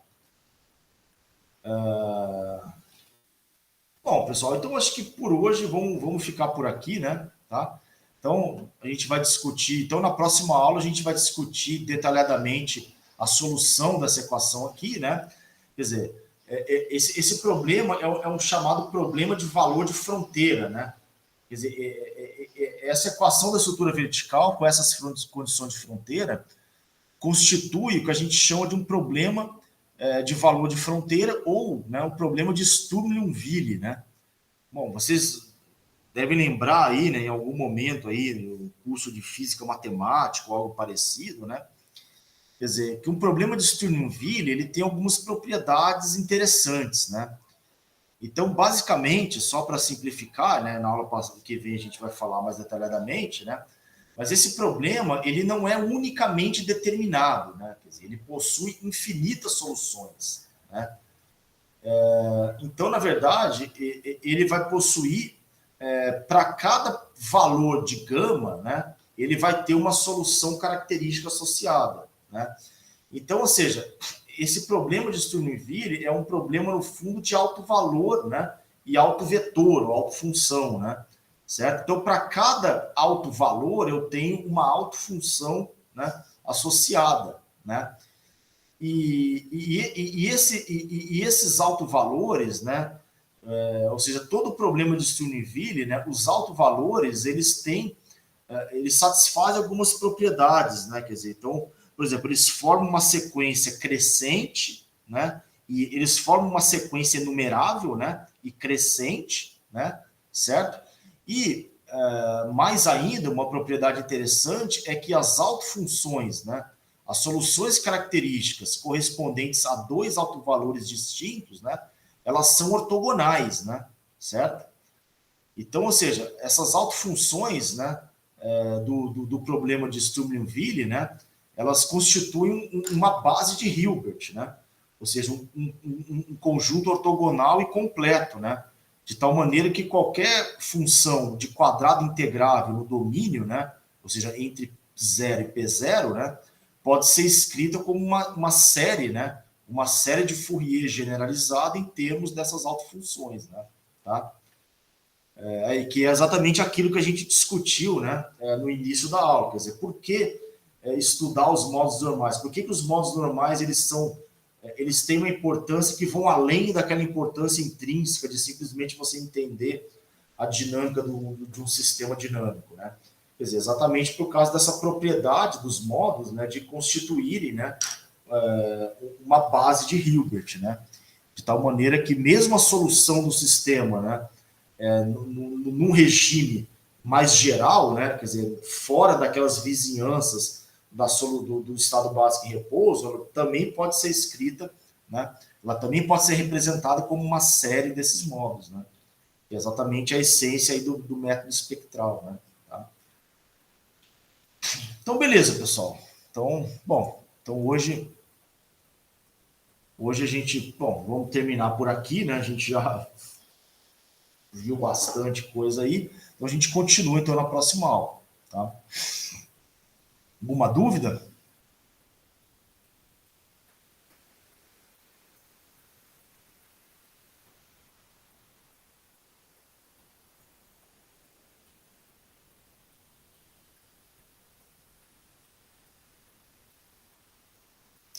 Bom, beleza, pessoal. Bom, eu vou disponibilizar aí o material, né? Conforme a gente vai tendo as aulas, eu vou disponibilizando aí o material. Bom, eu posso até disponibilizar antes até, né? Também para facilitar, né? Tá? E, bom, então eu vou disponibilizar isso que a gente viu hoje, né? Tá? Aqui no Class, né? Aí depois, bom, aí eu vou também disponibilizando, né? Conforme a gente vai preparando aí o material, a gente vai disponibilizando. Tá? Se eu conseguir preparar bem antes, obviamente, da aula, eu já disponibilizo, tá? Disponibilizo antes da aula.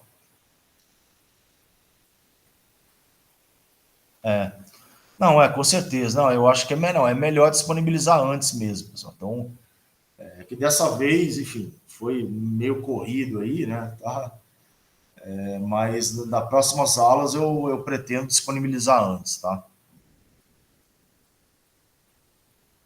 Beleza.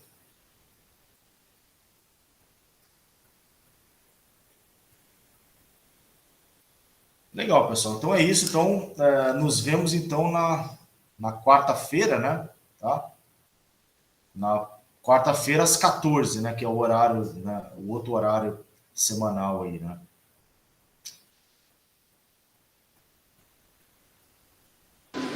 Ô, Carlos, Oi, diga, Luiz. Agora eu estou escutando. Agora eu estou escutando vocês. só para te lembrar de uma coisa que eu tinha mandado para você e para o Pedro por e-mail, que eu Tá? vou ter umas disciplinas condensadas durante esse semestre e provavelmente vai ter umas aulas que eu não vou aparecer. Eu vou tentar pelo menos entrar no Meeting para pelo menos ter a presença, mas depois eu acompanho com as gravações, tá? Tá, não, beleza. Não, mas tranquilo, cara. Não, mas aí, enfim, as aulas vão estar gravadas aí, né? Tá? Então, se eu esquecer de gravar, sempre me lembre aí, tá? Que aí as aulas ficam gravadas, aí você, enfim, não tem problema, você pode assistir depois, né? Sem Beleza. problema. Obrigado. Nada. Bom, deixa eu encerrar aqui a gravação, né?